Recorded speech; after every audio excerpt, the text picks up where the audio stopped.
that it's been well worthwhile for KUB and our customers. We've been working back through neighborhoods where we've worked in the past, and we can certainly see positive interactions with our customers. We appreciate all of the time the tree panel put into the process, as well as the recent citizen committee and the board's support and guidance throughout the process. I'd be happy to take any questions you may have. Yeah, the contracts with contractors. That was involved a whole new process. Are we out of all of those contracts? Has everything been renewed with the new push? Yes, with our implementation plan, we stated that some of the updates would be made with the new contracts, and all of the new contracts are in place. You know, did we find that, I'm sure we found that it would probably be a more expensive process, the bids that we got back for trimming. It's probably not fair to compare, but were we limited with the number of contractors that were able to comply with our new requirements? The changes to our program really did not limit the contractors who were qualified to work. Some contractors are not qualified to work for us because they don't have adequate experience or they've not performed well for us in the past. But that really was not specific to the changes. And the bid prices were not increased by the changes that we implemented in the contracts. Do you think we're getting increased hits on our website in regards to the street trim? Or can you tell? We can tell. We can pull that data and get it for you. We can tell how many hits our website gets. I don't off the top of my head know, but I hope so. Yeah, I it's hope a lot so. It's a lot of effort and right to create it, but we get that for you. And the little guidebook, it probably also refers to the website. And so does this show on the website where the tree trimming is occurring? So you can see as it's advancing towards you. Yeah, that's what I thought. Is, your slide said that there were 18 matters, issues, complaints, I guess, went to the ombudsman. Yes. And were there any that were, and it said that were resolved, were there any that were unresolved that had to go beyond that? No, they've all been resolved. We still have some in the pipeline. I think is there one in the pipeline? We have an appeal process and Yes. it didn't go beyond that. No. But the 18 doesn't represent all the complaints, only the ones that have gotten to the. Right. Our foresters first try to work with the customer and review all of the options, and the KUB forester, we let them know about the appeals process if we can't reach an agreement.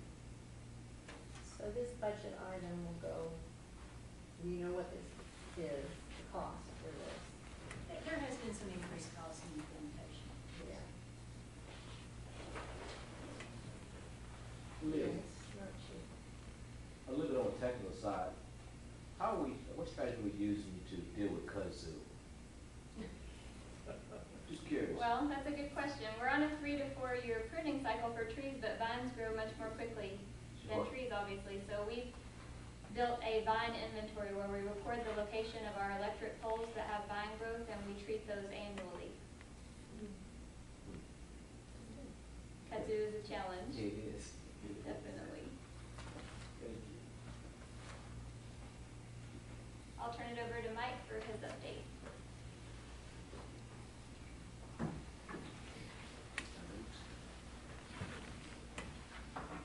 Good afternoon. I'm going to be, giving an update on electric reliability, and I'm going to start out by talking about some of the things that we do to avoid outages on our system, and then move into talking about things that we do once we do experience an outage, how we respond to those events. Before we can make improvements on our system, we have to understand what is causing problems to our system. This graph shows the 5 large areas of events that we categorize all of our outages into. And as you can see on the map, we spend a lot of time, Liz, giving you an update on our vegetation program. The reason we spend so much effort on that program is it is the cause of the majority of outages on our system. But we also also have these other causes that's going to make up the content of my presentation today. So once we know, each time we have an outage event, we capture the data, we know what caused that event. Then we go back and we compare that information with where that event occurred. And that information is invaluable to our engineers who take that data and they do our planning throughout the year to determine where we need to be making improvements on our system to improve electrical reliability. They are able to do that through some system models that we have of our electric system. So we can do some what-if scenarios. What if we put a new substation here or put an automated switch in this location? What would the impact be? And that helps us make sure that we're making good decisions that will give us the outcome that we hope to achieve by installing this equipment. And as always, we always have to be mindful of future growth. We have to take into account where is our load going to increase. That's sometimes a challenge for us, especially in the economy as it is today, knowing where the economy may pick up. But we do a good job, I think, of looking at our loads, looking at the areas where construction is taking off, and we because of the long lead times of this equipment, we have to be sure that we have that infrastructure in place, ready to serve that load when the customers ask for it. Now, you may think back a few years ago to the Straw Plains interchange or Emory Road at I-75, and those were just exits with maybe a gas station or two and not much growth. And over the last several years, those have really taken off. But we've always had adequate facilities there to serve the electric load. And of course, we're always continuously reinvesting in our infrastructure. With all the substations that we have, all the distribution, transmission systems, there's a lot of items that need continual maintenance. We're always looking ahead to make sure we spend our dollars well to maintain those facilities.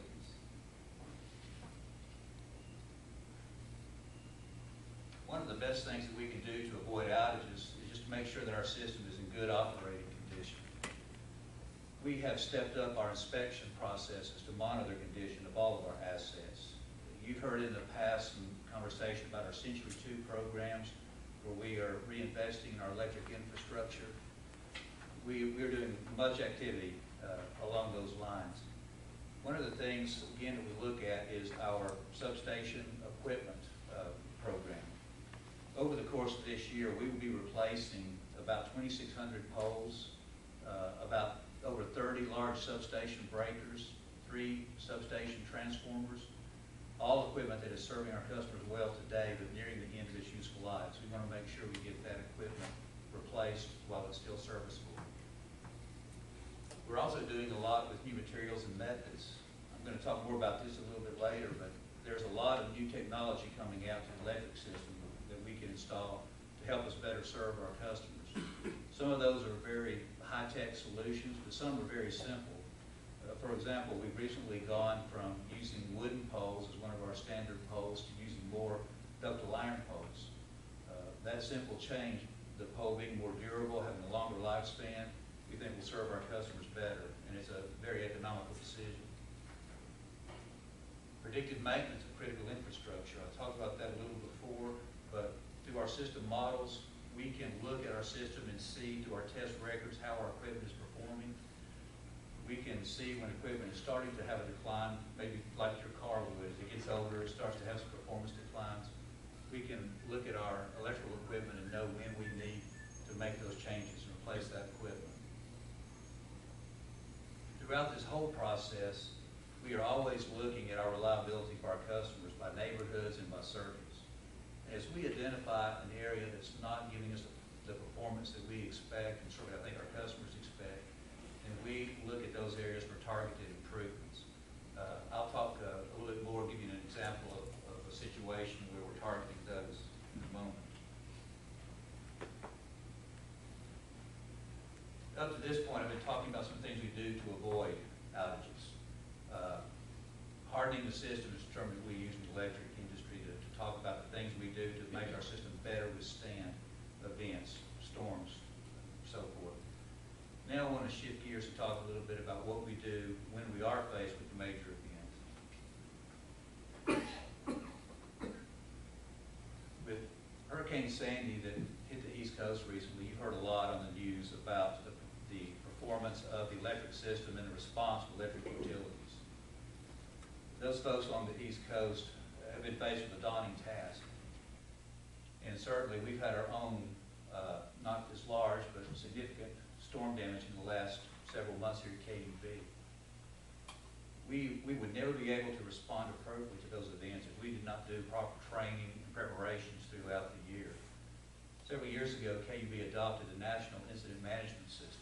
And we received training from some outside agencies who've been using that system for quite some years to help us understand how we should organize ourselves to handle a large event. And certainly, I think that has paid dividends for us here at KUB. In the past, I've talked about using some additional KUB staff to help us during those critical times. We bring engineers, others throughout the company who have held up their hand and say, I want to be trained to be a damage assessor or a site safety attendant. Once they complete that program, then we can take them out of their normal role and use them to our advantage during the storm event. This picture here that I've inserted is from one of the tabletop exercises that we did back in the spring. We recognize that whenever you have a large multi-day event, it takes a lot of resources to successfully manage that event.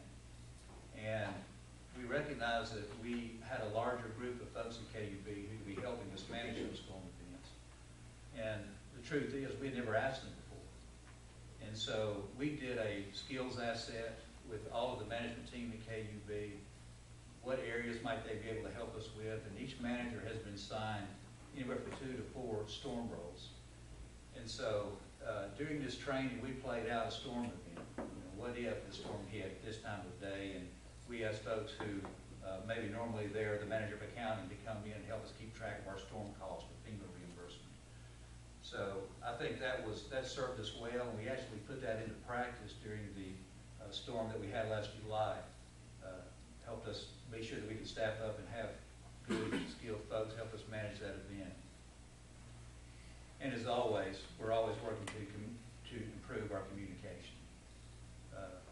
We hear that a lot from our customers that, I need better information on what's going on. How long is my outage going to last? What was the cause? We've done a lot of research lately to find ways to better communicate both internally with our own staff and externally with our customers. And we'll be ready to make some improvements this fall, and next spring as we launch those. You want to talk about the specifics of that? Or not yet? I can talk in general terms. Okay. I'll say the specifics for later until we launch that. As I go out and talk to customers after community meetings, they often hear, I sense their frustration about, we understand that bad things happen and it takes a while to get the power restored, but I just need to know so I can prepare. And for us, that's challenging because we speak in circuit terms and they speak in community or neighborhood terms. And the best way to be able to communicate with customers is to give them a platform that translates that information to something that they can easily interpret. The best way to do that is through our website that we have. We have the outage map that you're all familiar with. It shows circles that represent the number of outages.